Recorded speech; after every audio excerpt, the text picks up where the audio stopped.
দেওবাৰে পাঞ্জাবাৰীৰ শ্ৰীমন্ত শংকৰদেৱ আন্তৰ্জাতিক প্ৰেক্ষাগৃহত বীৰকুছি হৰিতালিকা তীজ পৰ্ব সমাৰোহৰ আয়োজন কৰা হয়। এই কাৰ্যসূচীত মুখ্য অতিথি হিচাপে উপস্থিত থাকে অসম চৰকাৰৰ মন্ত্ৰী জয়ন্ত মল্ল বৰুৱা।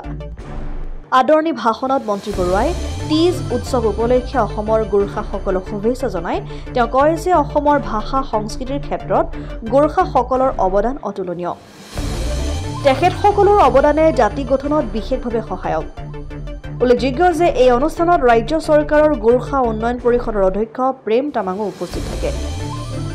এই তীজ উৎসৱৰ সৈতে সংগতি ৰাখি গীত নাট নৃত্যৰ আয়োজন কৰা হয়। তীজ সমাৰোহে 50টা বছৰ অতিক্ৰম কৰিলে আৰু 50 বছৰ উপলক্ষে সোণালী জয়ন্তীৰ পৰ্ব আজি শংকৰদেৱ কলাক্ষেত্ৰত উদযাপন কৰিছে আৰু বহু বছৰ মই বীৰকুছি অঞ্চলত আছিলোঁ, গতিকে সেই অঞ্চলৰ স্থানীয় ৰাইজৰ লগত মোৰ এক অত্যন্ত আত্মিক সম্পৰ্ক আৰু আজি সকলোকে আহি ইয়াত লগ পালোঁ। তীজ পৰ্ব উপলক্ষে সকলোকে শুভেচ্ছা জনাইছোঁ আৰু আমাৰ সনাতনী সংস্কৃতিৰ এটা অত্যন্ত গুৰুত্বপূৰ্ণ পৰ্ব তীজ পৰ্ব, বিশেষভাৱে আমাৰ গোৰ্খা জনগোষ্ঠীয়ে পালন কৰে আৰু বিভিন্ন বেলেগ জনগোষ্ঠীৰ মাজতো এই পৰ্ব উদযাপন হয় আৰু মই আশা ৰাখোঁ যে সকলোৱে এই ধাৰ্মিক পৰ্বৰ মাজেৰে নিজৰ যি আশা কৰে সেই আশাবিলাক সম্পূৰ্ণ হওক তাকে কামনা কৰিছোঁ। খুব ভাল লাগিছে। আমাৰ গোৰ্খা জনগোষ্ঠীৰ মহিলাকেন্দ্ৰিক পৰ্ব হয় আৰু অতীজৰ পৰা আমাৰ গোৰ্খা জনগোষ্ঠীৰ মহিলাসকলে এই পৰ্বটোক মানি আহিছে অসম তথা ভাৰতবৰ্ষৰ বিভিন্ন প্ৰান্তত। ঠিক তেনেধৰণে আমাৰ গুৱাহাটীবাসী যি মহিলা সমিতিয়ে, বিশেষকৈ বীৰকুছি মহিলা সমিতি বাইদেউসকলে যোৱা 50 বছৰ আগৰে পৰা গুৱাহাটীত নিচিনা ইমান বিজি এটা ঠাইত যে ৰাজধানীত আজি প্ৰতি বছৰে যে তেওঁলোকে তীজ মহোৎসৱ উদযাপন কৰি জাতিটোৰ সংস্কৃতি বজাই ৰখাৰ কাৰণে তেওঁলোকে যি কষ্ট তথা ত্যাগ কৰিছে তাৰ কাৰণে মই প্ৰথমবাৰৰ বাবে এই সমিতিৰ লগত জড়িত থকা প্ৰতিজন বিষয়ববীয়া বাইদেউসকলক ধন্যবাদ দিব লাগিব আৰু এইটো কথা ক'ম যে প্ৰতিটো জাতি জনগোষ্ঠীৰ নিজস্ব স্বকীয় বৈশিষ্ট্য, নিজৰ সাংস্কৃতিক, নিজৰ কালচাৰ, নিজৰ হেৰিটেজবোৰ থাকে। ঠিক তুলনামূলক হিচাপে গোৰ্খা জনগোষ্ঠীৰ অন্যতম মহিলাকেন্দ্ৰিক এই পৰ্ব হয় আৰু আজি গুৱাহাটীতে বুলি নহয় অসমৰ বিভিন্ন প্ৰান্তত এই মাহজোৰা তীজৰ পৰ্ববোৰ আচলতে আমাৰ মহিলাসকলে উদযাপন কৰি আহি আছে আৰু উদযাপন কৰি থাকিব আৰু আমাৰ জনগোষ্ঠীৰ এইটো এটা প্ৰধান উৎসৱ বুলি আমি ক'ব পাৰোঁ। গোৰ্খা জনগোষ্ঠীৰ অল ৰাউণ্ড ডেভেলপমেণ্টৰ কাৰণে যিহেতু গোৰ্খা ডেভেলপমেণ্ট কাউন্সিল বনাই দিয়া হৈছে আৰু প্ৰতিটো স্তৰৰ ৰাইজৰ লগতে আমি মিলি জাতিটোক কেনেধৰণে আমি শৈক্ষিক, সামাজিক ৰূপে, সাংস্কৃতিক ৰূপে আমি আগবঢ়াই লৈ যাব পাৰোঁ তাৰ কাৰণে চিন্তা চৰ্চা কৰা হৈছে আৰু সেইকাৰণে আজি হৰিতালিকাটি যিহেতু বাইদেউসকলে উদযাপন কৰিছে তাতো আমি আচলতে গোৰ্খা ডেভেলপমেণ্ট কাউন্সিলে আমি সহযোগ কৰিছোঁ। অনাগত দিনবোৰত আমাৰ জনগোষ্ঠীৰ শৈক্ষিকৰ ক্ষেত্ৰত, সামাজিক ক্ষেত্ৰতে হওক বা সাংস্কৃতিক ক্ষেত্ৰত বা খেল জগতে হওক বা যিকোনো ক্ষেত্ৰত যেতিয়া প্ৰয়োজন হ'ব আমি